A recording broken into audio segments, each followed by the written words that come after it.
Dios, en esta mañana para mí, tarde para mis hermanos en otros lados, queremos alabar tu nombre, Señor, de todo corazón.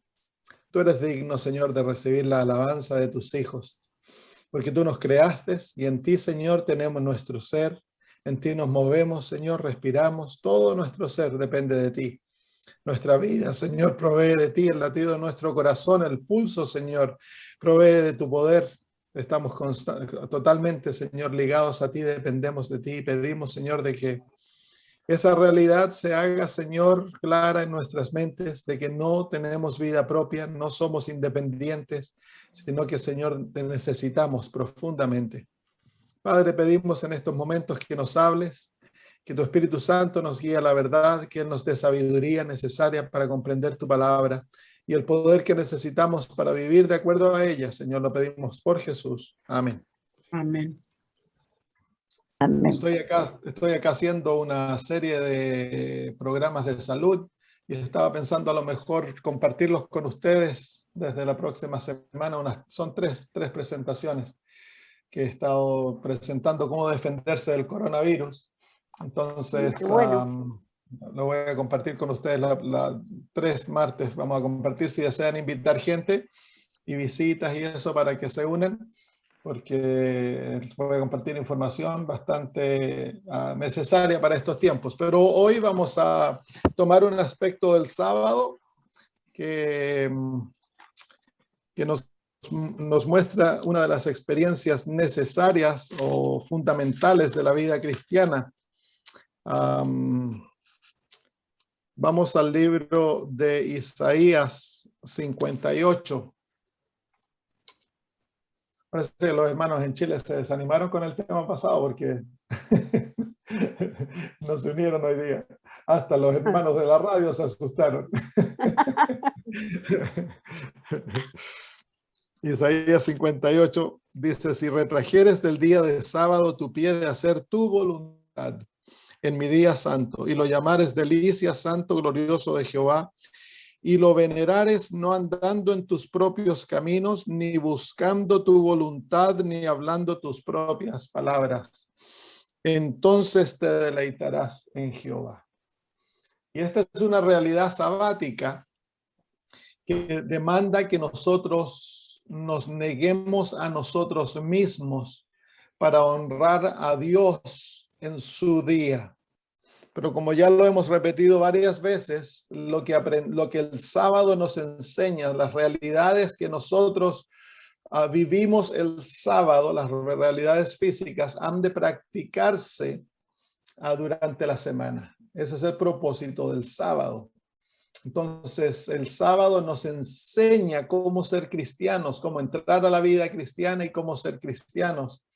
Y aquí nos muestra uno de los aspectos fundamentales de la vida cristiana, que es la muerte al yo, la negación propia, el no buscar lo mío, el no hacer mi voluntad, el no hablar mis palabras. Y dice el versículo 14, entonces te deleitarás en Jehová. Cuando esta experiencia sea real en mi vida, entonces mi deleite será en Jehová, no en mí. Cristo llegará a ser mi todo para ¿cómo se llama? Realmente vivir el sábado. El sábado debe ser guardado como Jesús lo guardó luego de su muerte. Jesús fue enterrado el día sábado y pasó las horas del sábado muerto. Y esa es una de las lecciones del sábado. La palabra reposo quiere aplicarse, se puede aplicar a un reposo físico, pero también nosotros hablamos como de la muerte como un reposo. Así que el sábado es una lección práctica de la muerte al yo, del morir a nosotros mismos, del no vivir para nosotros, sino que vivir para los demás, para que nuestra vida sea un medio transparente a través del cual Dios vive su vida en nosotros. Y ese es uno de los mensajes centrales del Evangelio que tristemente se ha olvidado. A veces se habla así, pero no se entiende. Así que yo sé que muchos meses atrás tomamos algunas lecciones en cuanto a este tema, pero las vamos a repasar porque el yo tiende a olvidarse de estas cosas. No le gusta esto. El yo, cuando escucha que tiene que morir, el yo reacciona en varias maneras. El apóstol Pablo, en el libro de Filipenses, le escribe a los filipenses en el capítulo 3.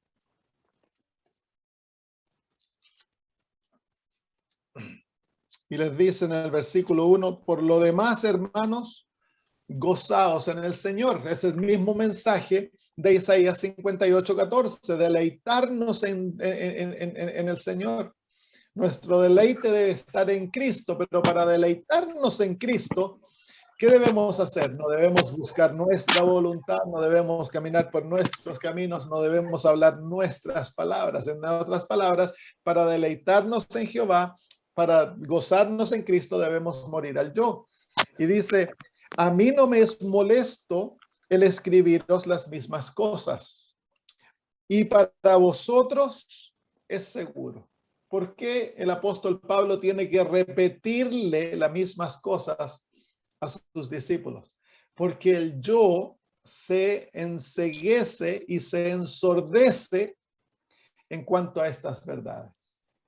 El yo desea hacer algo, el yo desea presentar obras, el yo desea ser importante, ser reconocido, tener un lugar. Pero cuando el yo escucha el verdadero evangelio, que es la muerte del yo, entonces el yo se vuelve, le viene demencia, le viene Alzheimer's disease, se olvida totalmente de los mensajes. Lo escuchamos ahora, se acaba el estudio bíblico y el yo renace y quiere tomar control. Nuestro peor enemigo, la batalla más grande que alguna vez se haya lidiado, dice el Espíritu de Profecía, es la batalla contra el yo, la batalla contra nosotros mismos. Y eso es lo que es tan peligroso de la vida cristiana, porque nosotros no estamos batallando contra otros seres humanos. Nuestro problema no son los ricos, los presidentes, el papa. Ese es un problema secundario. Nuestro problema primordial somos nosotros mismos. Y es a través del yo, de lo que la Biblia llama la carne, que Satanás nos vuelve sus esclavos, porque el yo ama el pecado, el yo odia la santidad, el yo odia a Dios, el yo es un enemigo de Cristo. Dice en el libro de Romanos, capítulo 8,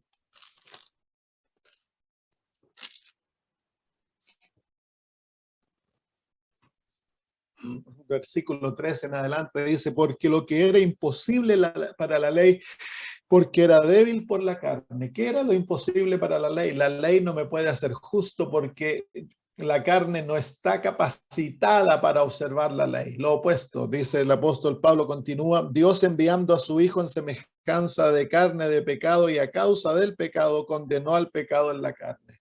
Entonces, lo que era imposible para la ley, Dios lo hace a través de su Hijo, de Jesús. Y todo lo que era imposible para mí se vuelve posible en Cristo, no en mí, en Cristo.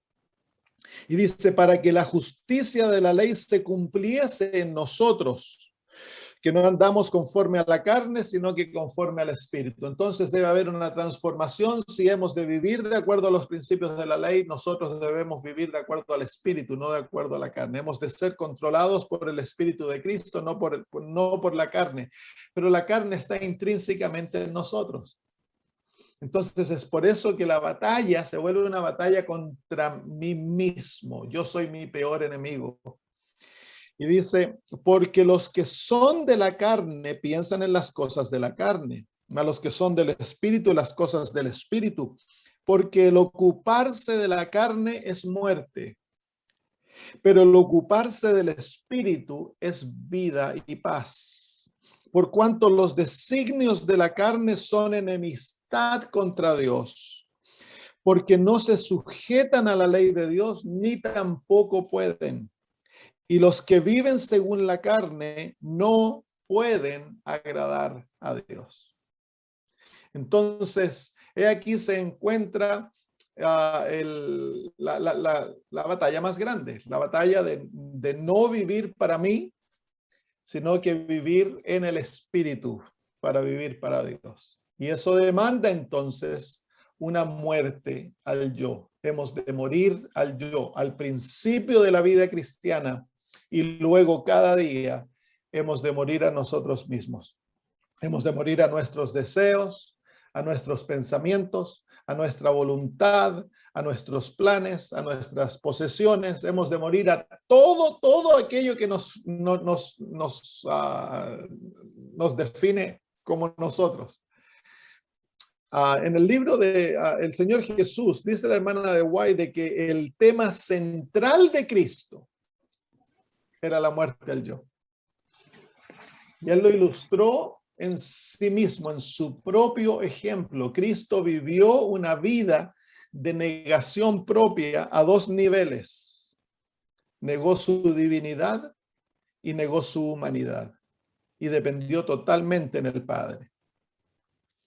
Cristo no vivió como Dios. La tentación, si eres el Hijo de Dios, convierte estos panes, convierte estas piedras. Si eres el Hijo de Dios, desciende de la cruz. Es la tentación que tú y yo nunca vamos a tener, que es la tentación de manifestar lo que Cristo era, su divinidad, y que él había solapado, la había subyugado para no usarla en su favor. No vino a mostrarnos cómo Dios vive, él vino a mostrarnos cómo el ser humano debe vivir, pero para eso él debía morir constantemente a sus poderes divinos. Él podría, la hermana, hay unas, ¿cómo se llama?, citas increíbles de la hermana de White, cuando ella muestra cómo la divinidad y la humanidad de Jesús interaccionaban. Él como humano podría haber tomado poder de su naturaleza divina para ayudarse en sus dolores, en sus enfermedades y todo eso, pero nunca lo hizo. Nunca usó su divinidad para sostenerse a sí mismo ni para proveer para sí mismo. Murió totalmente en su divinidad. Y como ser humano, murió también a sí mismo, porque él llevaba nuestra naturaleza sobre sí, una naturaleza rebelde contra la voluntad de Dios, por lo tanto requería que él también muriera a su humanidad. Miren, el apóstol Pablo en el libro de Filipenses nos muestra esto y nos invita a tener la misma mente de Jesús. Filipenses capítulo 2, versículos 5 en adelante, dice: haya pues en vosotros este sentir, o este mismo sentir que hubo también en Cristo Jesús. La palabra sentir es es una traducción muy liviana del original. La palabra en el griego es: haya en vosotros la misma mente, la misma actitud que Cristo tuvo. ¿Cuál era la actitud de Jesús? Dice en el versículo 6, el cual siendo en forma de Dios no estimó el ser igual a Dios como cosa que aferrarse. Así que aquí nos muestra el apóstol la completa divinidad de Cristo. Jesús es igual a Dios el Padre en poder, en estatus, en todo. Su naturaleza es como la naturaleza de su Padre. Y luego dice el versículo 7, sino que se despojó a sí mismo. Esa es la actitud que el apóstol Pablo desea que nosotros tengamos. Él se despojó a sí mismo, se despojó de su divinidad, se despojó de quien él era para hacer la voluntad de Dios y para vivir, para complacer a Dios, a su Padre, y no a sí mismo. Se despojó a sí mismo, tomando forma de siervo, hecho semejante a los hombres, y estando en la condición de hombre, se humilló a sí mismo. Ahí están nuevamente las dos humillaciones de Cristo. Se despoja de su divinidad y como hombre se humilla a sí mismo, se despoja de sí mismo. No vive para hacer su voluntad, para hablar sus palabras, para hacer sus propios planes. Cristo vive para cumplir la voluntad de su Padre. Dice el Señor Jesús, dice, mis palabras no las hablo yo, son las palabras que el Padre me ha dado. Mis obras no las hago yo, son las obras de mi Padre. Él vino a representarnos a Dios para que nosotros viésemos como Dios era. ¿Y cómo lo hizo? Él fue un elemento transparente a través del cual el Padre vivió su vida a través de Jesús. Y ese es el objetivo de la vida cristiana. Así que Jesús en dos ámbitos vivía una vida de muerte constantemente. Él llevó la cruz desde que fue gestado en el vientre de su madre, la cruz de morir a sí mismo. Entonces, esta es la actitud, esta es la mente que como cristianos hemos de tener. La actitud de no vivir para nosotros. Muy bien, vamos al libro de Mateo. Mateo capítulo 11. Versículo 28 al 30. La invitación evangélica, la invitación que Jesús nos da a venir a Él, dice en el versículo 28, venid a mí todos los que estáis cargados y turbados, que yo os haré descansar. Aquí se encuentra el primer paso a la negación propia. Cuando nos damos cuenta de que estamos en pecado, la culpa, cuando el Señor nos muestra nuestras debilidades, pecaminosidad, todo lo que hemos hecho en la vida, no hemos de solucionarlo nosotros. Es por eso que el mensaje de la justicia por la fe nos lleva a la humillación del ser humano, porque le muestra que nosotros no podemos hacer nada por nosotros. Hemos de volvernos a Cristo. Negarnos totalmente a nosotros. La carne desea, como el fariseo, mostrar que yo puedo. ¿Saben ustedes de que si Dios hubiera dicho, ok, todos los que suban al monte Everest, yo les voy a dar la vida eterna, habrían colas de seres humanos tratando de llegar al monte Everest? Pero como el Señor nos dice que somos miserables, somos ciegos, pobres, desnudos y que no tenemos nada que le podemos dar y demanda nuestra humillación, entonces es muy humillante recibir la salvación de Dios, a pesar que es gratuita. Porque demanda la negación propia, demanda el reconocer de que yo no soy importante, lo opuesto, soy rebelde, no tengo nada en mí, lo único que puedo ofrecerle a Dios es inmundicia, pecado, rebelión.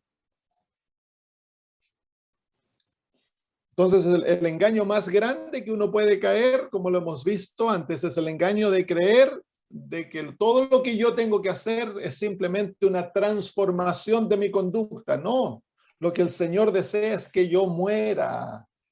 Y esa muerte comienza cuando yo, en convicción de mi pecaminosidad, de mi incapacidad de mejorarme a mí, de transformarme a mí, me vuelvo de mí y voy a Cristo Jesús. Es el primer paso en la muerte a sí mismo.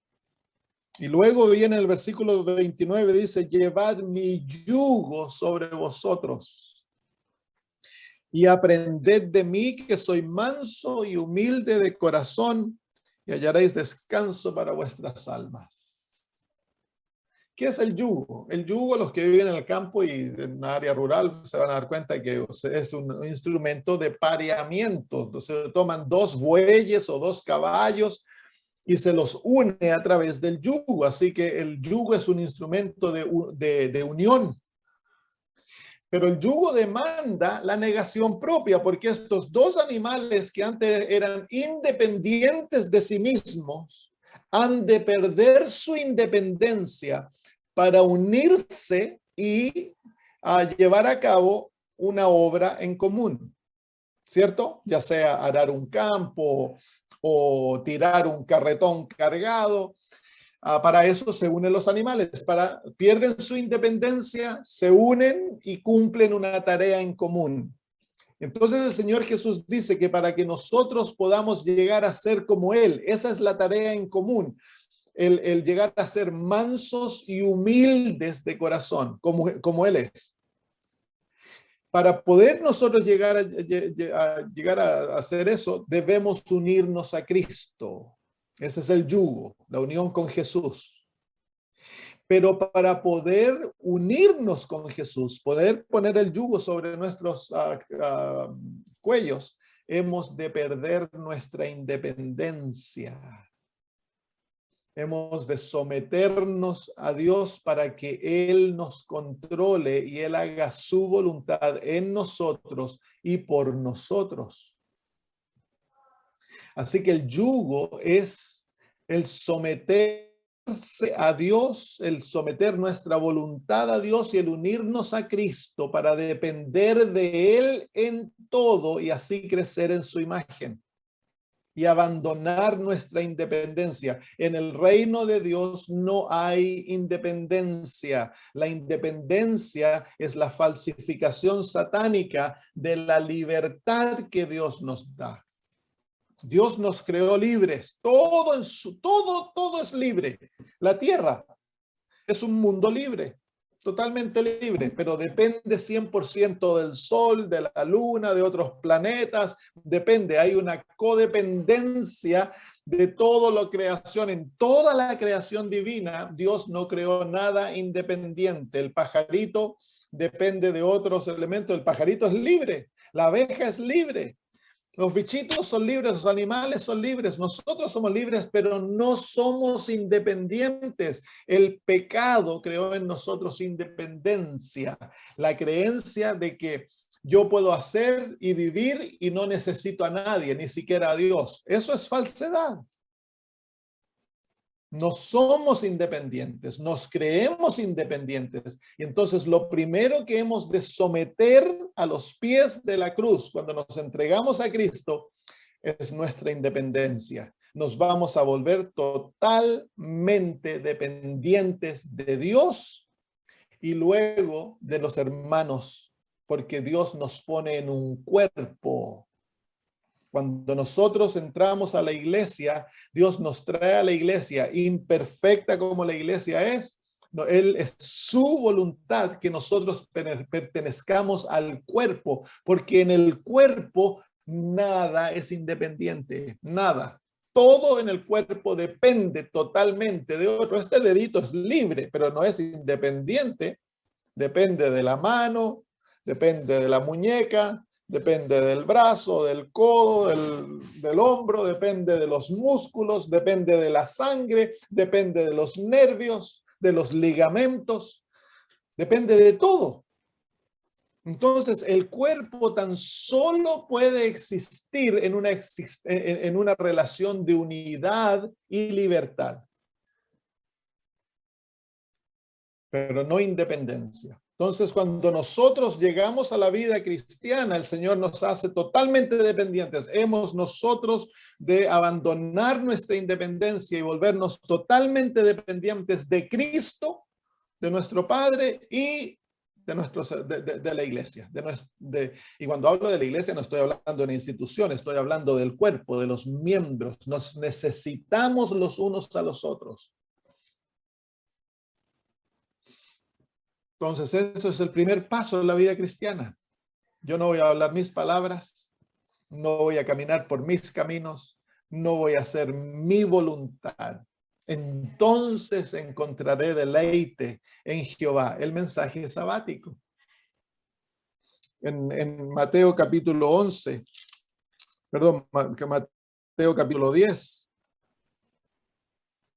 el Señor Jesús dice, el versículo 38, y el que no toma su cruz y sigue en pos de mí, no es digno de mí. El que no toma su cruz. La cruz es un instrumento de muerte. Y para el cristiano, para que él pueda seguir a Cristo, él ha de tomar la cruz. ¿Está esperando el Señor que muramos? Sí. Si no tomamos la cruz, si no estamos dispuestos a morir, entonces no podemos seguir a Cristo. no podemos ser cristianos. No, nos llamaremos cristianos como los israelitas se llaman. Los judíos se llamaban hijos de Abraham, pero por sus obras, sus acciones, por la manera de ser, Jesús les dijo, vosotros sois hijos de vuestro padre, el diablo. ¿Por qué? Porque tenían un espíritu de independencia, de justicia propia, se creían superiores a los demás, se creían mejores que el resto del mundo. Ese es el espíritu satánico, no es el espíritu de Dios. El espíritu de Dios es humilde, es sumiso, es dependiente, se niega a sí mismo. Y si nuestro Dios es así, ¿quiénes somos nosotros para ser opuesto a eso? Es el pecado que nos ha llevado, nos ha engañado a creer que podemos vivir una vida independiente, una vida de sostén propio.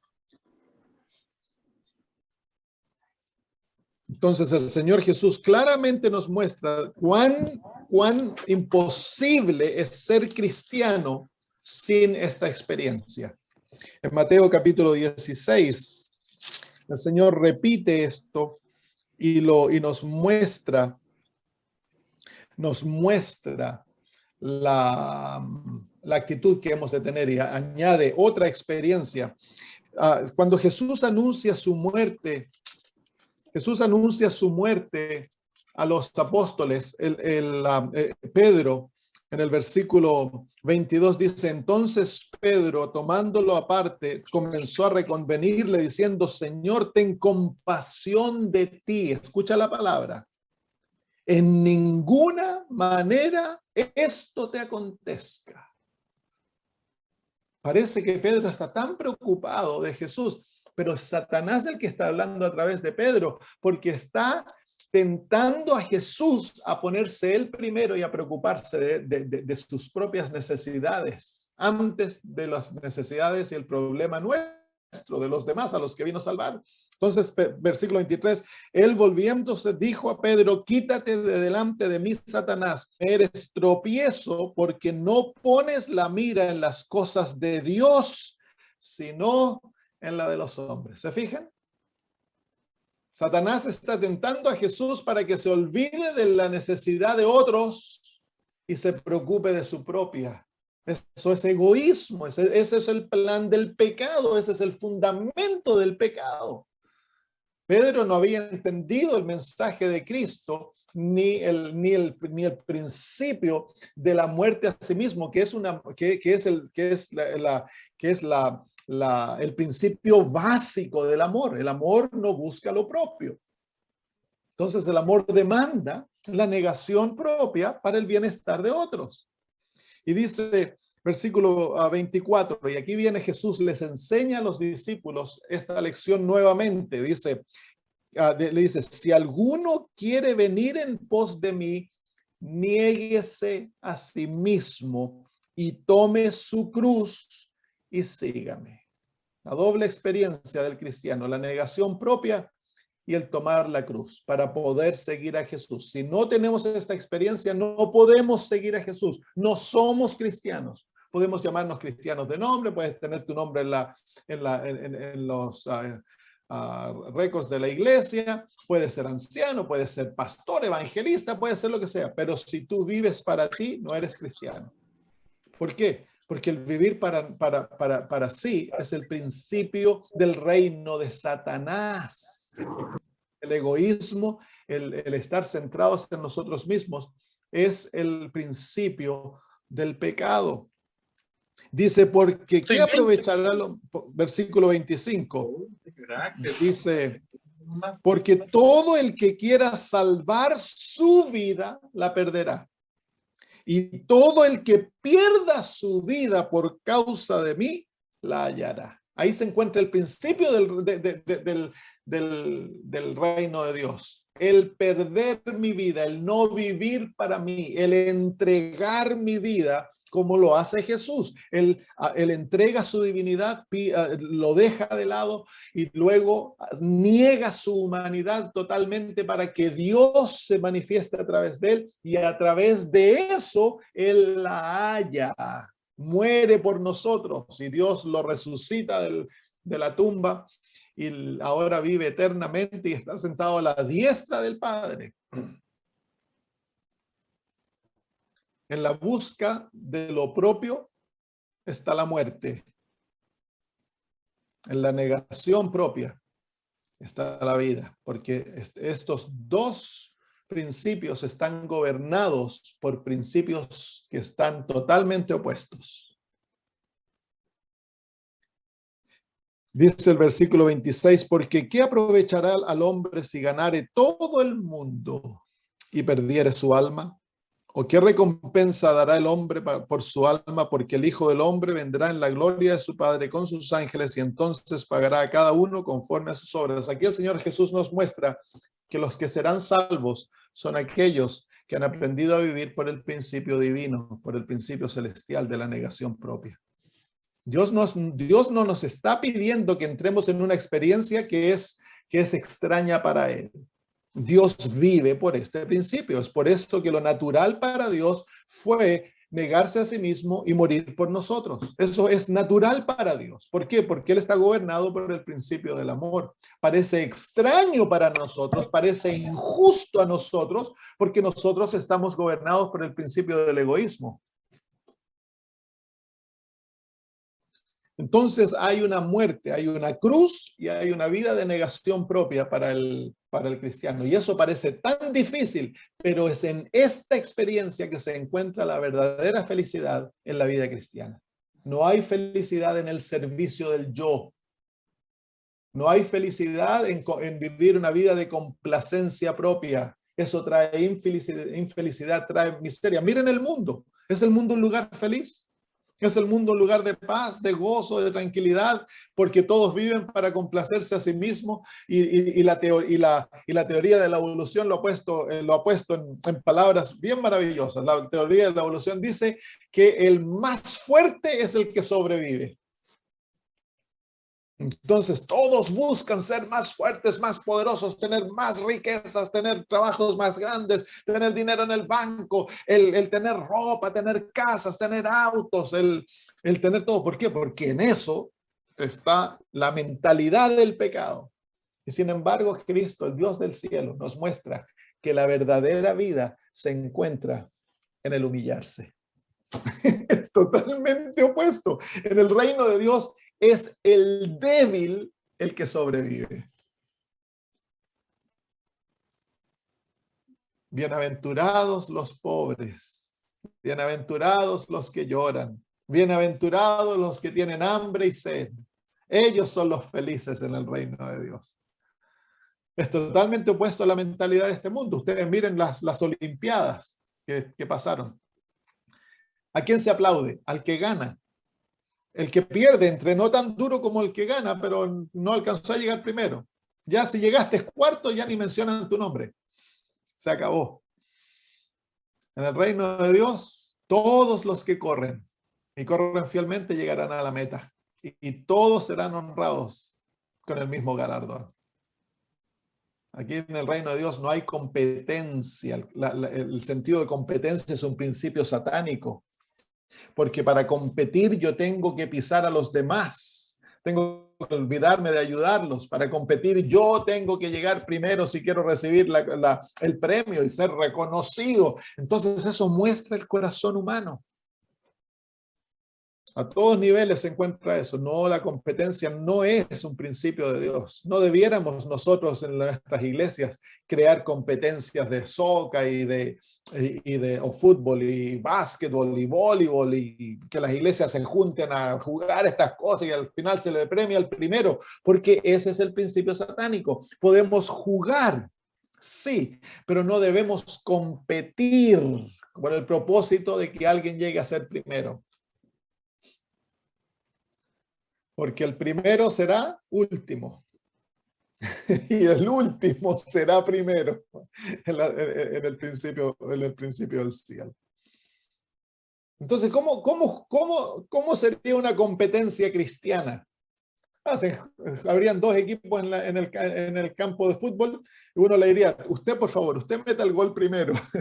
No, ustedes ganen, ustedes merecen ser primeros este año en la Copa.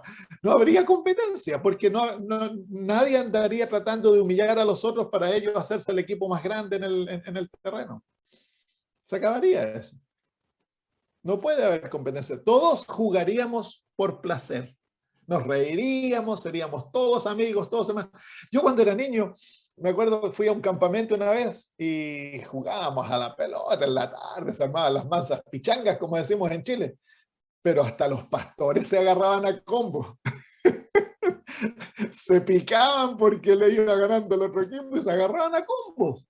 ¿Cómo puede ser eso? Es porque es el espíritu que nos controla, el espíritu de que el yo debe ser exaltado. Yo soy más importante que tú, yo soy mejor para la pelota que tú, yo soy mejor, yo soy el primero, yo soy el que lo sé todo. El yo, y el yo ha de morir. ¿Cuántos problemas hay en los hogares por este asunto del yo? ¿Cuántos problemas hay en las iglesias por este asunto del yo? Porque, ¿saben? No se nos ha enseñado.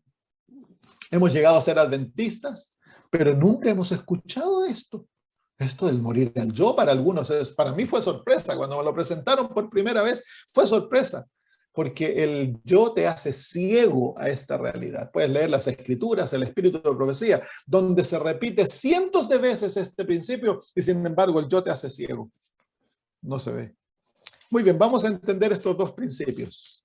La muerte al yo y la negación del yo. Vamos al libro de Romanos capítulo 6. Antes de Romanos 6, vamos a Gálatas capítulo 2. Aquí el apóstol Pablo nos muestra su propia experiencia. Gálatas capítulo 2.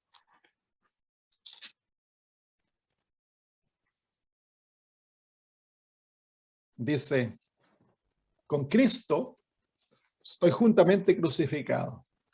Ahí ya tomó la cruz, ¿se fijan? Y ya no vivo yo. En otras palabras, la experiencia pasada de la crucifixión del yo tiene una experiencia presente, que es la negación del yo. Y dice, más vive Cristo en mí. Y lo que ahora vivo en la carne, lo vivo en la fe del Hijo de Dios, el cual me amó y se entregó a sí mismo por mí. Entonces hay una experiencia pasada donde nosotros morimos con Cristo y podemos referirnos a aquella experiencia, la experiencia de la crucifixión del yo. Pero luego esa experiencia ha de repetirse diariamente. Ya no vivo yo. He de vivir una vida muerta. Y el que vive es Cristo Jesús que vive en mí, y la vida presente es una vida de fe en Jesús y por Jesús. En el libro de Colosenses, el apóstol nos habla de lo mismo. Dice en el versículo 20 del capítulo 2 de Colosenses, pues si habéis muerto con Cristo en cuanto a los rudimentos del mundo, ¿por qué como si vivieseis en el mundo os sometéis a preceptos? Entonces ahí tenemos la realidad de que el cristiano ha muerto con Cristo. Y en el versículo 3 dice, si pues habéis resucitado con Cristo, buscad las cosas de arriba donde está Cristo sentado a la diestra de Dios. Poned la mira en las cosas de arriba, no en las de la tierra, porque habéis muerto y vuestra vida está escondida con Cristo en Dios. En otras palabras, lo que él está diciendo es que nosotros no vivimos, es Cristo el que vive. Esa es la vida del cristiano. Es una vida de negación propia, de subyugación a la voluntad de Dios. Y es una subyugación de amor. Es una vida de amor, de negarse a sí mismo, porque yo quiero que Cristo refulja a través mío y que otros sean beneficiarios de esta experiencia conmigo en Cristo. Entonces, en el libro de 2 Corintios, el apóstol Pablo hace referencia a esto. 2 Corintios capítulo 5. Dice, versículo 14, porque el amor de Cristo nos constriñe, 5:14. Pensando esto, que si uno murió por todos, luego todos murieron. Y por todos murió para que los que viven ya no vivan para sí, sino para aquel que murió y resucitó por ellos. ¿Se fijan en el principio? Sí, vivimos en Cristo, pero no vivimos para nosotros. Vivimos para el que murió y resucitó por nosotros. Entonces, esa es la vida cristiana. La vida cristiana es una vida de negación, una vida de entrega total para nuestro Dios y para el bien de la humanidad. En el libro de Romanos, en el capítulo 6, es donde el apóstol se explaya más abiertamente en cuanto a esta verdad. Romanos 6 dice, ¿qué pues diremos? El versículo 1. ¿Perseveraremos en el pecado para que la gracia abunde? Y para responder esta pregunta, el apóstol Pablo nos introduce a la realidad de la muerte. Dice, dice, en ninguna manera, porque los que hemos muerto al pecado, ¿cómo viviremos aún en él? ¿O no sabéis que todos los que hemos sido bautizados en Cristo Jesús hemos sido bautizados en su muerte? Así que el bautismo es una sepultura que proclama el hecho que yo he muerto. Dice, porque somos sepultados juntamente con él. Así que somos sepultados juntamente con él. Morimos con Cristo. Y ahora somos enterrados con Cristo, juntamente con él para muerte por el bautismo, a fin de que como Cristo resucitó de los muertos por la gloria del Padre, así también nosotros andemos en novedad de vida. Así que en Cristo Jesús, para poder nosotros tener la vida de Cristo, nosotros hemos de unirnos a Jesús. Ese es el yugo. Eso es la cruz. La cruz es la experiencia de unirnos a Jesús. El yugo nos une a Cristo, pero para unirnos a Cristo hemos de morir con Él, hemos de ser enterrados con Él y hemos ahora de resucitar con Él. Y cuando resucitamos, cuando pasamos por estas tres experiencias, entonces tenemos su vida porque Cristo vive en nosotros y nosotros no vivimos para nosotros mismos. Hemos muerto, estamos enterrados. Es Cristo el que resucita y nosotros resucitamos en Él.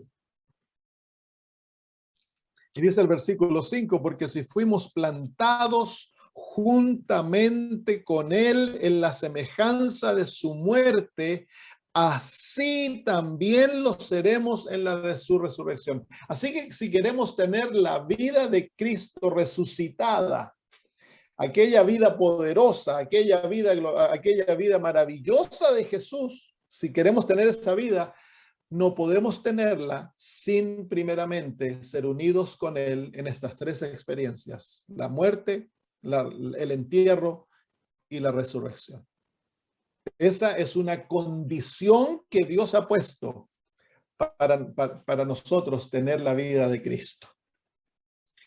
¿Por qué será entonces de que se ve tan poco la imagen de Jesús en nuestros hogares, en nuestra vida propia y en las iglesias?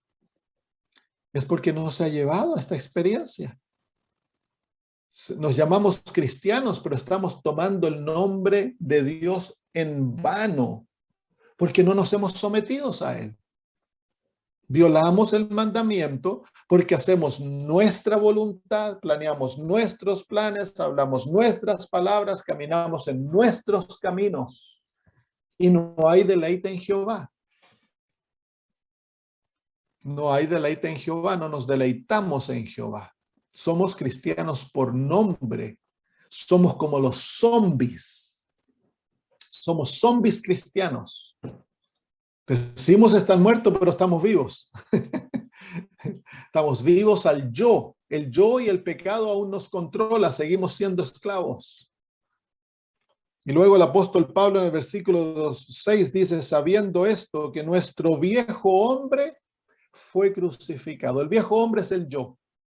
El viejo hombre es la carne. Dice, sabiendo esto, que nuestro viejo hombre fue crucificado juntamente con él. Y esto tiene dos realidades. Tiene la realidad de que cuando Cristo fue crucificado, porque él me llevaba en sí, yo fui crucificado con él. Y ahora tiene una realidad de espejo. Cuando ahora yo entro en la vida cristiana, yo voluntariamente entro en aquella realidad que Cristo ya preparó y voluntariamente admito ser crucificado con Jesús. Muero con él. Dice, juntamente con él, para que el cuerpo del pecado, el cuerpo es el cuerpo legal, el delito, es decir, la evidencia que me condena, para que el cuerpo del pecado sea destruido a fin de que no sirvamos más al pecado. Así que la experiencia de unirse a Cristo es la experiencia que me lleva a la justificación. Cuando yo me vuelvo de sí mismo y vengo a Cristo contrito, buscándole a Él porque me doy cuenta que no hay nada en mí.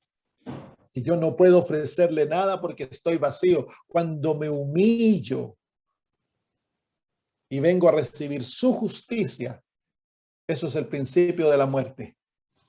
Ahí es cuando me uno a Cristo. Porque ahora Él es mi todo, yo no soy nada. Él es mi fuente de toda bendición, yo no tengo nada que darle. Es la negación propia, es algo consciente. Es producido por la experiencia del arrepentimiento. A través del arrepentimiento, el Espíritu Santo abre nuestros ojos para nosotros vernos en nuestra verdadera condición. Él nos revela nuestra condición y nos hace ver de que tú y yo no tenemos nada. No hay nada bueno en mí. Yo no puedo hacer el bien por mí mismo. No importa cuánto trate y cuánta voluntad ponga para yo transformarme y ser una buena persona, no puedo en mí. Lo mejor que puedo hacer es simplemente obrar un cambio externo, una apariencia, ponerme una máscara, pero por dentro sigo siendo el mismo ser, pero me engaño a mí mismo, así que mi condición es peligrosa porque me engaño a mí y engaño a otros. Y el Señor Jesús dice en el versículo 7, el apóstol dice, porque el que ha muerto, miren ahora lo que dice, porque el que ha muerto ha sido justificado del pecado. Así que una de las condiciones de la justificación es la muerte, es el ser crucificado con Jesús, es tomar el yugo, es venir a Él. Y si morimos con Cristo, creemos que también viviremos con Él.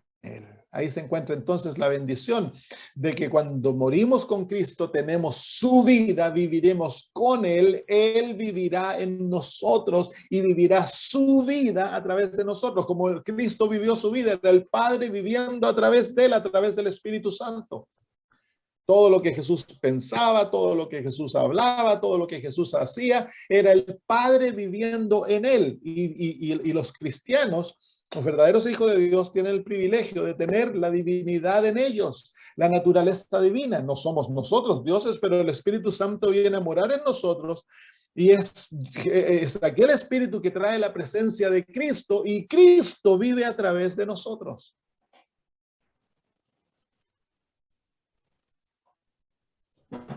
Muy bien, entonces, ¿qué es la cruz? La cruz es la experiencia de una sumisión total a la voluntad de Dios. Vengan al libro de Mateo, capítulo 26. ¿Qué significa tomar la cruz? Mateo, capítulo 26. Cuando Jesús está orando en el Getsemaní, dice el versículo 39 y 42, dice, yendo un poco adelante, se postró sobre su rostro, orando y diciendo, Padre mío, si es posible, pase de mí esta copa, pero no sea como yo quiero, sino como tú. literalmente dice, no se haga mi voluntad, sino la tuya. Esto no es el querer, el desear algo. Esto es aquí la voluntad. La carne de Cristo, la naturaleza humana de Jesús no deseaba ir a cumplir el plan, porque requería tanto dolor, tanto sacrificio, el morir, pero Jesús se somete a la voluntad de Dios. Esa es la naturaleza de la cruz. Cristo crucificado en un madero es el resultado de la sumisión completa de Jesús a la voluntad de Dios. Y dice el versículo 42, otra vez fue y oró por segunda vez diciendo, Padre mío, si no puede pasar de mí esta copa sin que yo la beba, hágase tu voluntad. Y ese es el lema del cristiano. El cristiano no vive para hacer su voluntad, para cumplir sus deseos, sus planes. El cristiano ha de vivir para hacer la voluntad ¿de dónde estabas? de Dios. Entonces, el propósito de la vida cristiana es enseñarnos a ser mansos y humildes de corazón. El someternos a la voluntad divina. El no buscar nuestra exaltación.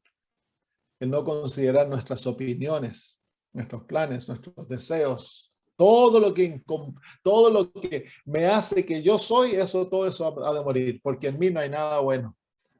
Cristo Jesús es mi bondad. En Él encuentro lo bueno. En Él encuentro mi perfección.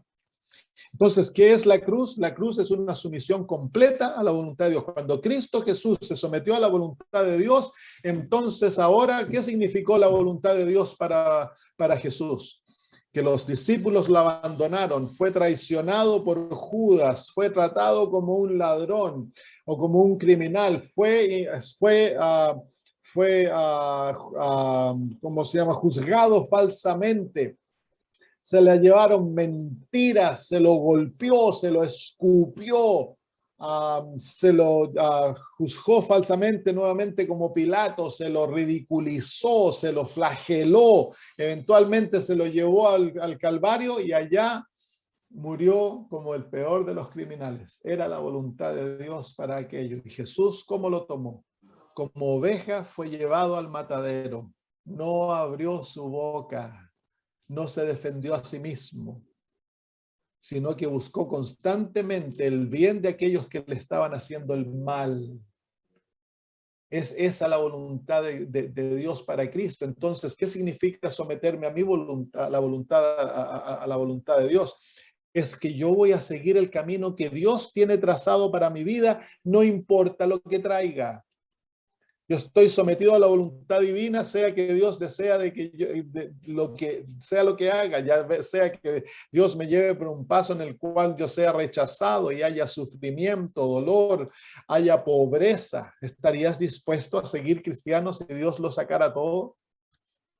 ¿Estarías dispuesto a seguir cristiano, a ser cristiano, si en vez de tener una vida de gran éxito en los ojos del mundo, tuvieras que pasar 40 años en cama enfermo? ¿Estarías dispuesto a vivir para la gloria de Dios? Como una de las grandes escritoras de himnos, Fanny Crosby, quedó ciega a temprana edad. Ella podría haberse dedicado a reclamar y a tener un espíritu amargo contra Dios, pero en vez de eso, ella se dedicó a escribir himnos y escribió los himnos maravillosos. Cientos de himnos escribió. Otra señora que tenía artritis reumática pasó más de 40 años en cama.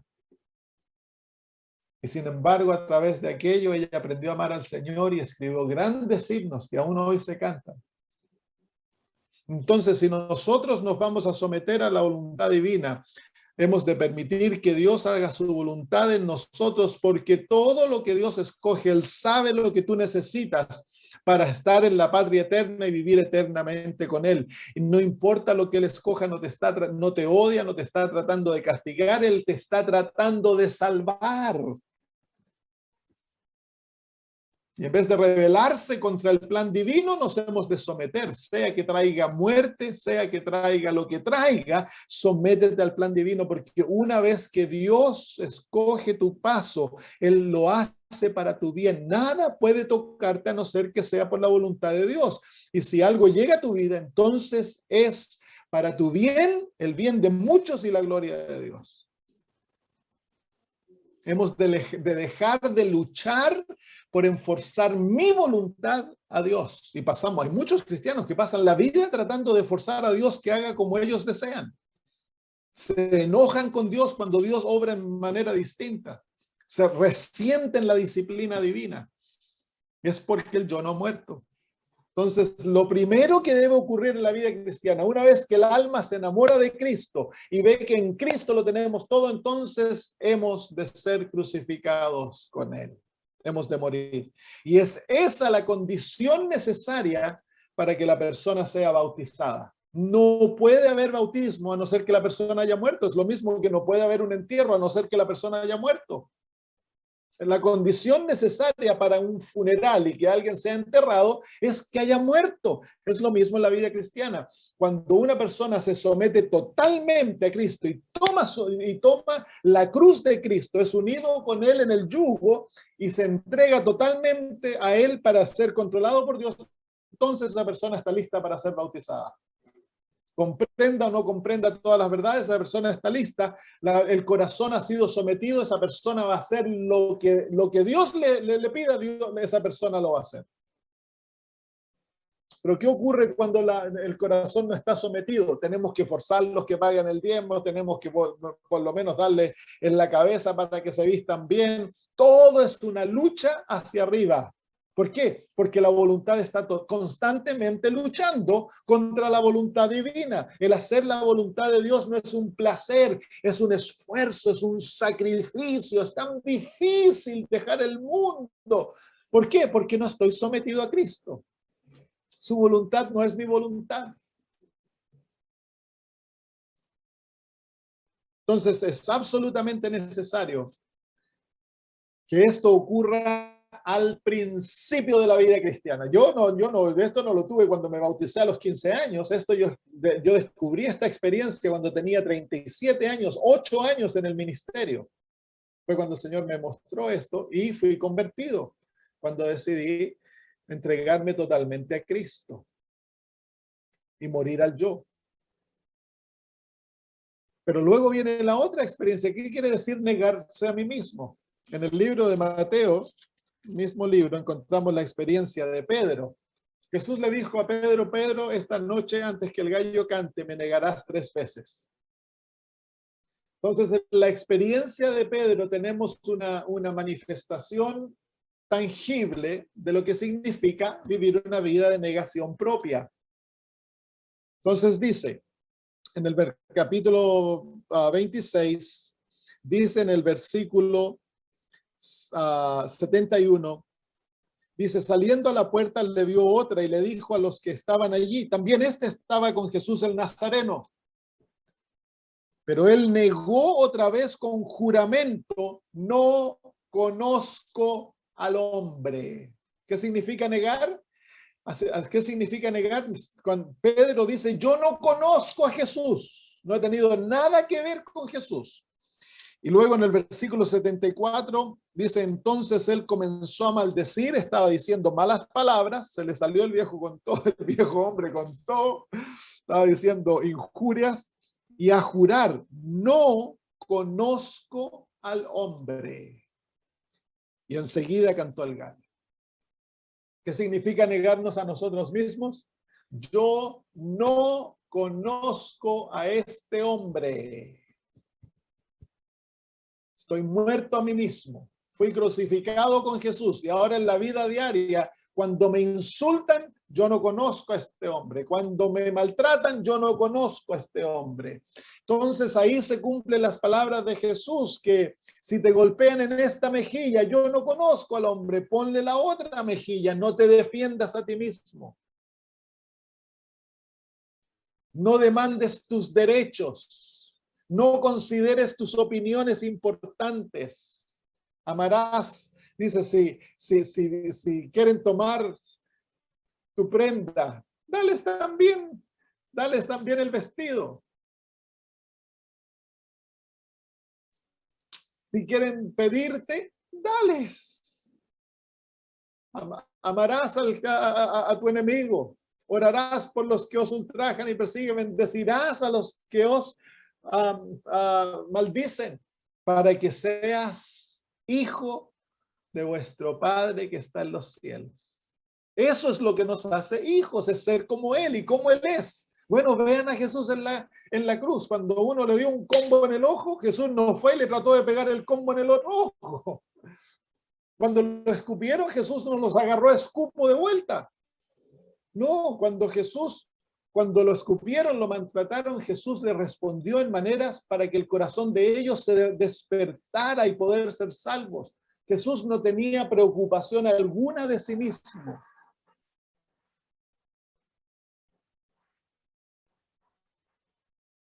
Y eso es lo que desea que Dios, de la manera que desea que Dios vivamos.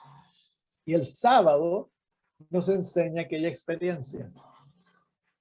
¿Por qué es que tenemos problemas guardando el sábado? Es porque el yo está vivito y coleando. Y el yo desea hacer su voluntad, el yo desea hablar sus propias palabras, el yo desea caminar por sus propios caminos. Por lo tanto, no hay deleite en Jehová el día sábado. Y si yo hablo mis propias palabras, camino en mis propios caminos y hago mi propia voluntad en mi vida, no va a haber deleite en Jehová en la vida cristiana. Para que haya deleite en Jehová, hemos de negarnos totalmente a nosotros mismos. Y es Dios tan solo el que puede hacer ello en la vida. Es por eso que hemos de entregarnos, hemos de tomar la cruz, hemos de unirnos a Jesús, hemos de tomar el yugo, abandonando nuestra independencia y volviéndonos totalmente dependientes de Cristo Jesús. Debemos ser adictos a Jesús. Es la única adicción que es permitida al cristiano, ser adicto a Jesús. Es la única droga que salva, Jesucristo. Es la única droga que debe fluir por nuestras venas, su sangre. Y debemos estar tan adictos que por lo menos 3 veces al día lo necesitamos. Pero más aún, debemos estar constantemente unidos en Jesús. Y no depender del yo en nada, hermanos. Es una batalla dura porque el yo dice sí ahora. Y después, cuando el esposo llegue del trabajo y venga enojado, ¿quién va a salir? ¿Cristo o tú?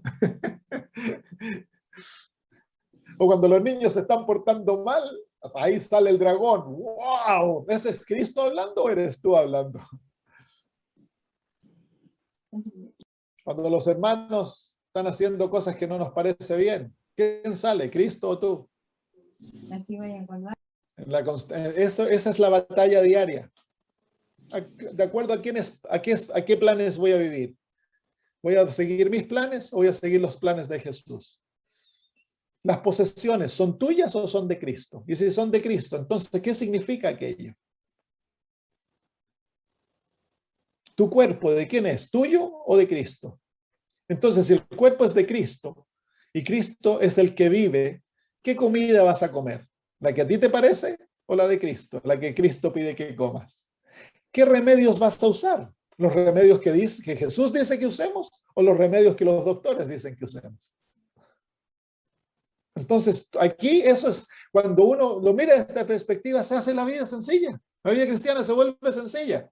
Si tú tienes un auto y lo tienes pulidito, porque como es de Jesús, tienes que mantenerlo bien. Tiene que estar bien mecánicamente, lo tienes que mantener limpiecito, pulidito. No para tu imagen, sino que para que otros vean a Jesús en tu auto o en el auto de Jesús. ¿Y qué pasa si te lo roban en la noche? Vas a salir y ¡ay, me robaron el auto! Estos desgraciados, tal por cual los voy a llevar, y te vas a la corte a tratar del auto. Esa es la manera. El auto de Jesús, ¿qué vas a hacer? A mí me robaron la plata, $100,000, un hermano de iglesia. Se quedó con la plata. ¿Lo llevé a la corte? No, porque el Señor Jesús me ha dicho que no lo lleve a la corte. Lo dice la palabra de Dios. Entonces, ¿qué hago? ¿Lo bendije? Pues. Si el Señor deseaba que él tuviera esa plata, el Señor se la regaló, no era mi plata, era la plata de él. Así que no tuve dolores de cabeza, nada. Lo dejo en las manos del Señor. Ahora, si el Señor desea que esa plata sea, que yo la use y no el hermano, entonces que el Señor tiene mil y una manera de devolverme ese dinero. ¿Les parece, no? Esa es la manera que hemos de vivir la vida. Entonces yo puedo dormir las noches tranquilo. Puedo ser feliz porque yo no tengo posesión alguna. Si viene la caída económica, yo no pierdo nada porque todo es de Cristo. Todo es de Él. Voy a hacer lo que Él desea. ¿A dónde quiere el Señor que vivamos? En el campo. Entonces hay que irse al campo. Pues. Si yo no soy el dueño mismo de mí mismo, hay que irse, hay que salir. Toda es la voluntad divina revelada a través de su palabra, el espíritu de profecía. Esa es la voluntad máxima. Y luego la revelación personal, cuando el Señor nos habla y nos indica lo que debemos hacer durante el día, cómo debemos hacer, cuando el Espíritu Santo dice, no le hables a tu esposa de esa manera, entonces vas a hablar de esa manera. Entonces viene la libertad del pecado, porque ahora yo ya no soy el que vivo, es Cristo el que vive en mí. Y Él va a vivir su vida en mi vida. Ese es el verdadero sábado. Una vida de descanso en Cristo Jesús. Esa es la experiencia sabática que se vive durante la semana y que se practica durante el día séptimo, el día sábado que el Señor nos dio. ¿Hay alguna pregunta, hermanos?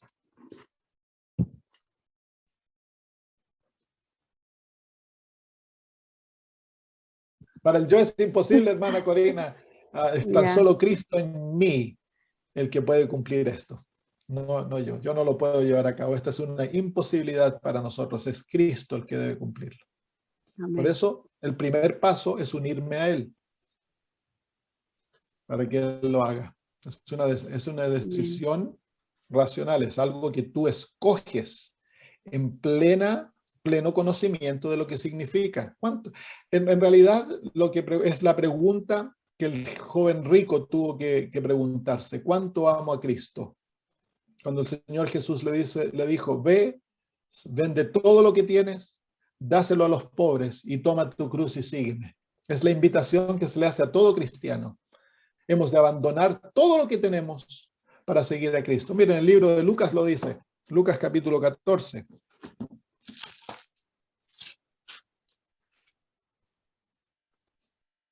El versículo 33 dice, así pues, cualquiera de vosotros que no renuncia a todo lo que posee, no puede ser mi discípulo.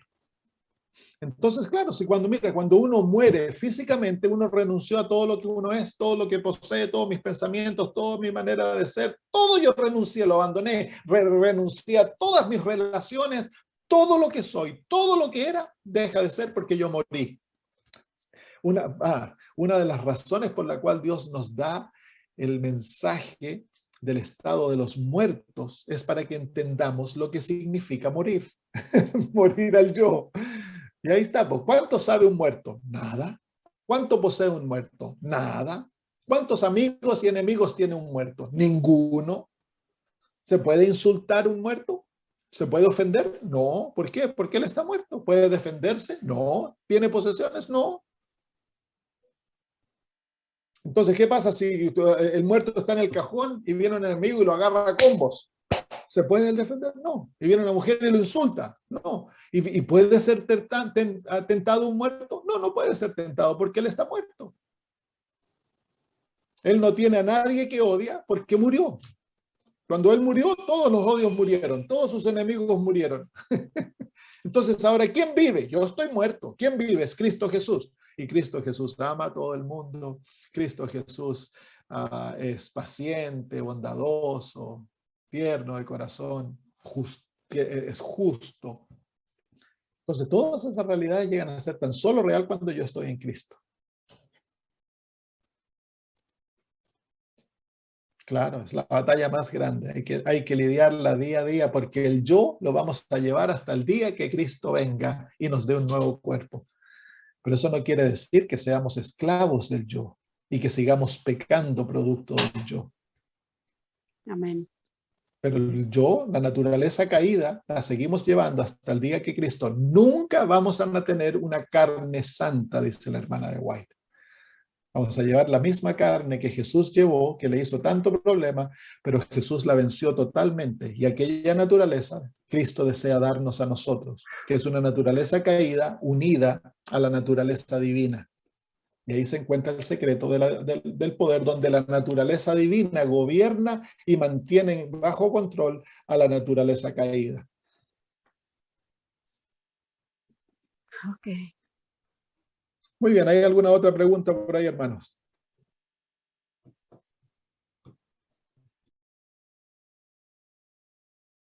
La batalla del cristiano es la batalla contra mí mismo, porque ahí se lidia la batalla. Es una batalla diaria, momento a momento. Pero es una batalla dulce, porque en esa batalla uno vive en descanso. No es una batalla en la que uno se aprieta los dientes para decir, pase lo que pase, no importa. No, es una batalla en la cual uno se somete. Entonces, la victoria está en la esclavitud. La victoria se encuentra en rendirse a Cristo y la libertad se encuentra en la esclavitud en Cristo. Entonces es una experiencia dulce, es una experiencia hermosa. Por eso la parte difícil es entrar en el camino estrecho, porque la puerta es estrecha. ¿Por qué? Porque el yo no entra, hay que dejarlo al otro lado. Hay que entrar sin el yo. Y por eso la puerta es estrecha, es difícil, dice. Pero una vez que se entra en el camino es una experiencia en Cristo, es una experiencia dulce, es maravillosa. Hay batallas día a día, pero no es una agonía constante, porque si fuera agonía constante, yo estoy en el yo. Porque la vida cristiana dice Jesús, venid a mí todos los que estáis cargados y turbados, que yo os haré descansar. Tomad mi yugo sobre vosotros y aprended de mí, que soy manso y humilde de corazón, y haréis descanso para vuestras almas, porque mi yugo es fácil y ligera mi carga. Entonces, no es como el servicio de Satanás. En el servicio del pecado nunca hay paz, nunca hay verdadero gozo. En el servicio de Cristo hay paz, hay gozo, hay esperanza, hay amor. Está la compañía de Jesús, del Padre, del Espíritu Santo, de los ángeles. Pero es la condición para entrar.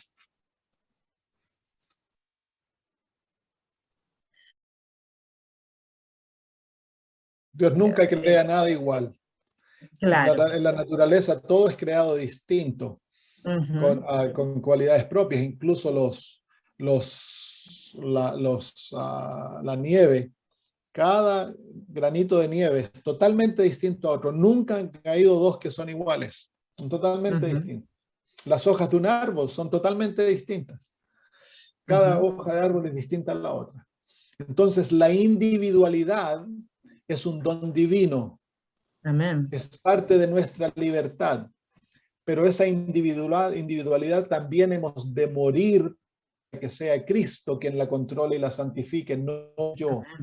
Porque si no se mezcla la individualidad con orgullo, con egoísmo, con amor propio, con autoexaltación, con el deseo de controlar a otros, y se corrompe la individualidad que Dios nos ha dado.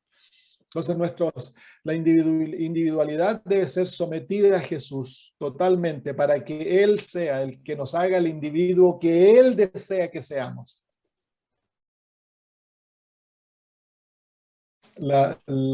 ¿Cómo se llama? Lo que tú estás pasando es la señal más clara que estás en Cristo. Así que alégrate, hermana. La señal más clara de que nosotros estamos en Cristo es cuando nos vemos que somos incapaces. Y cuando yo veo que no hay nada bueno en mí y que yo no puedo hacer nada en mí mismo, es la señal más clara que el Espíritu Santo está trabajando en tu vida. Entonces, regocíjate en Cristo. Es por eso que el apóstol Pablo dice, regocijaos en el Señor. Nuestro gozo no se encuentra en nuestras acciones. Mientras más cerca estés de Cristo, más mala te vas a ver, Claudia. Así que no hay en este lado de la eternidad, no hay un momento que el Señor te va a dar tregua para que tú te veas buena, porque el momento que el Señor te permita que te veas buena, es el momento que te vas a apartar de la mano de Jesús. Entonces, mientras más cerca estamos de Cristo, más profundo el arrepentimiento y más grande el deseo de morir al yo. Así que alégrate en Jesús, que Él sea tu todo. Si estás en Cristo, entonces eres perfecta en los ojos de tu Padre. Ya llegaste a través de la justificación, ya estás ahí en los ojos de Dios. A través de la santificación, el Señor te está haciendo crecer en esa hermosa persona que Dios desea que llegues a ser. Pero tienes plena seguridad de salvación en Cristo Jesús. Amén. Amén. Amén.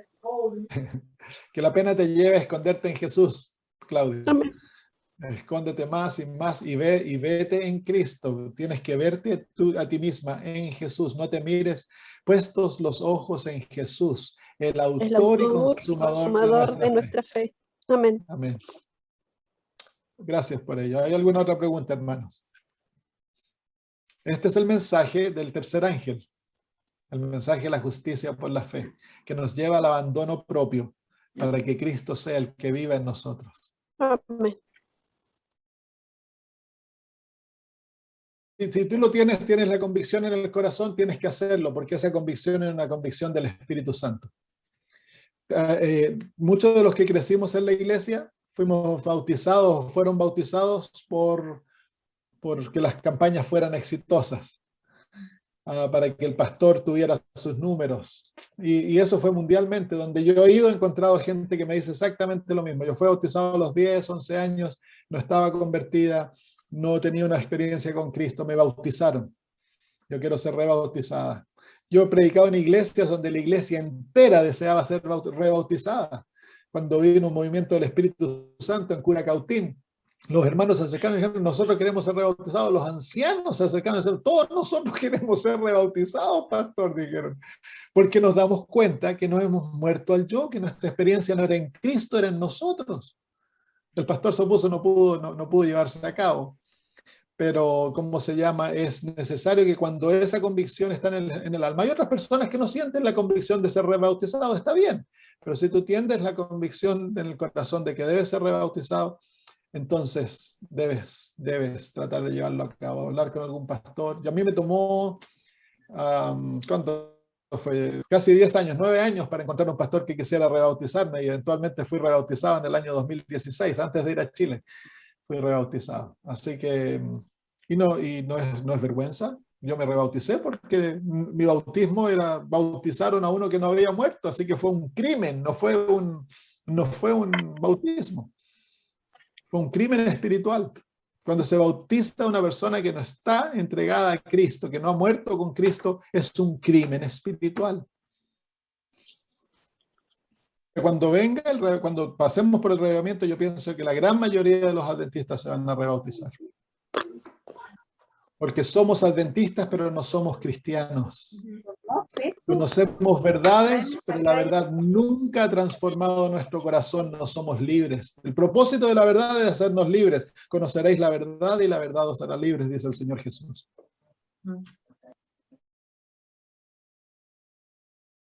Tristemente es la manera que se los ha llevado y la presión que se pone para que cumplan ciertas metas. Por ejemplo, en Perú, yo he escuchado historias que los pastores en Perú, para cumplir sus metas, algunos pastores estaban llenando los certificados de bautismo, iban a los cementerios y sacaban los detalles de las tumbas para poder cumplir sus metas, porque las metas son irreales. Entonces, para nuestras divisiones, especialmente los países de Sudamérica, Centroamérica, África, cumplir y verse como las divisiones más grandes, que crecen más, ponen metas. Por ejemplo, al pastor, en algunos países sudamericanos, centroamericanos, al pastor que no cumple su meta, le quitan salario. Al pastor que no vende cierta cantidad de revistas en su congregación, le deducen lo que no vendió de su salario. Entonces, ¿qué hace el pobre pastor? Si ya ganan una miseria, ¿qué hace el pobre pastor si no está en Cristo y no tiene fe? Entonces va a buscar maneras en la carne para poder llevar a cabo. Entonces, si son carismáticos y tienen poder de convicción, van a ir hablándole a la gente y metiéndolo. En la India, para cumplir, y esto me lo contaron los pastores allá, que para parecer que la división bautizaba a mucha gente, se le pagaba a personas de la comunidad que vinieran y fueran bautizados. Entonces, ¿por qué estamos viviendo todo esto? Porque por generaciones se ha vivido en la carne. No se ha entregado a Cristo y no se ha permitido que Cristo sea el gobernador de la iglesia. Entonces, claro, hombres no convertidos toman control de las posiciones de la iglesia y ellos llevan la iglesia a cabo de acuerdo a planes carnales, no a planes espirituales. Por eso es que dice el Espíritu de Profecía que va a llegar la hora que Dios va a tomar la obra en sus manos. Entonces hay que orar por los pastores y nuestros líderes. Tenemos que amarlos y orarlos, porque yo era pastor, yo era evangelista, ganaba almas y todo, el Señor tenía misericordia de mí, pero no estaba convertido. Como era pastor conservador, los conservadores me veían como que era un tremendo hombre, pero no estaba convertido, entonces estaba engañando a mí mismo. Mire, el pastor tiene que aprender a vivir por fe, y a mí también me echaron de la obra. Yo amo la obra, amo la iglesia, y de todo corazón aprendí a vivir por fe, así que ahora depende del Señor. El pastor sobre todo tiene que aprender a vivir por fe y a depender de Cristo, no de la obra. Su salario, a mí el salario me lo paga Dios, no la obra. Entonces el pastor tiene que aprender a hacer eso. Ahora, déjeme decirle una cosa en cuanto al adventismo antiguo y al adventismo moderno. El adventismo antiguo era un adventismo farisaico. El adventismo moderno es el adventismo de los saduceos, el adventismo liberal. La iglesia adventista no ha entrado al cielo porque no hemos cumplido las condiciones de dejar a Cristo entrar al corazón y unirnos a Él completamente. Así que el adventismo antiguo parecía muy bonito, pero era legalista, terriblemente legalista. El adventismo moderno ha abandonado la obediencia, ha abandonado los principios de vida y ahora es un adventismo liberal. Pero ambos no cumplieron las condiciones necesarias para entrar a Canaán. Por eso estamos aquí, porque si el adventismo antiguo hubiese cumplido las condiciones, ya estaríamos en el cielo, hermana. Amén. Entonces, ya, pastor, lo que se necesita, lo que el adventismo necesita experimentar, necesitamos a Cristo y su justicia. Y para que ello ocurra, el yo debe ser entregado sin condiciones a los pies de Cristo. se perdió el temor de Dios, pastor. Sí, el temor de Dios antiguo era un temor católico, hermanas. Era el temor de Dios, no era un temor de amor profundo hacia nuestro Dios, en el cual lo amábamos tanto de que le permitíamos que Él hiciera en nuestras vidas lo que Él deseaba. Entonces nos hemos ido de un extremo al otro, nos hemos ido del temor, de terror, ahora a no tener temor cualquiera, y las iglesias parecen establos. Pero ninguna de las dos etapas del adventismo. Recuérdense que la hermana de White le escribió a la iglesia adventista antigua, que era la Odisea, y fue la iglesia adventista antigua que se rebeló contra el mensaje de la justicia por la fe, y fue la iglesia adventista antigua que Dios envió de vuelta al desierto, y hemos pasado en el desierto mucho más tiempo que los judíos, casi 100 años, más de 100 años. Es que somos parte del cuerpo y no podemos dejar de ser parte del cuerpo. Si a usted la sacan del cuerpo, si usted deja de ser parte del cuerpo, le va a venir gangrena y se va a podrir. Entonces, debemos de seguir siendo parte del cuerpo, porque la iglesia adventista es la iglesia remanente, y viene la hora en que Dios la va a purificar y zarandear y va a tener su iglesia triunfante. Y nosotros por fe hemos de esperar, como se espera que se levante el sol en la mañana, el cumplimiento de esas profecías. Y hemos de hacerlo en oración y ruego y llanto por nuestra iglesia, pidiendo a Dios que intervenga y que Él haga su voluntad en medio nuestro. Gracias, Así que pastor. no deje de asistir a la iglesia, vaya y ame al que se le cruza, ame a esa pastora, póngale sus brazos y dígale te amo, a pesar de que no estoy de acuerdo en lo que tú haces, yo te amo como mi hermana. Está equivocado, no es blasfemia, está equivocado, no debiese hacerse aquello. La hermana de White predicaba mucho, no era pastora, pero predicaba, si no está prohibido que las mujeres prediquen. Lo que está prohibido es que las mujeres tomen el lugar de cabeza que Dios le dio al hombre. Exacto. Pero yo no he de permitir que el error de otros me lleve a mí a crear odio en el corazón y a tratarlos de la manera que Satanás trata. Yo he de relacionarme con ellos como Cristo se relaciona, porque son mis hermanos y he de orar por la salvación de ellos. Amén. Ya. Gracias, Muy pastor. bien, hermanos, llegó la hora de terminar. Algunos de ustedes se tienen que ir a dormir. Oremos. Bueno, Padre maravilloso, queremos darte gracias por los momentos gratos que hemos pasado. Agradecerte, querido Señor, porque nos invitas a tener una relación tan íntima contigo, en la cual Cristo tendrá completo control de nuestra vida y Él vivirá su vida a través nuestra. Indignos como somos, incapaces de hacerlo nosotros, venimos a ti pidiéndote, Señor, que cumplas este maravilloso plan en tu iglesia hoy. Señor, al ver a nuestra iglesia, que somos nosotros, al ver, Señor, nuestra imperfección, nuestra falta, el yo, Señor, gobernando nuestras vidas, nos avergonzamos de que nos llamamos cristianos y suplicamos que tú seas, Señor, el que haga tu maravillosa voluntad en nosotros, para que, Padre, lleguemos a ser como Jesús, mansos y humildes como Él era. Que tengamos su hermosura, su carácter, su vida en nosotros, para que tu nombre sea glorificado en tu iglesia. Gracias, Señor, en el nombre de Jesús. Amén. Amén.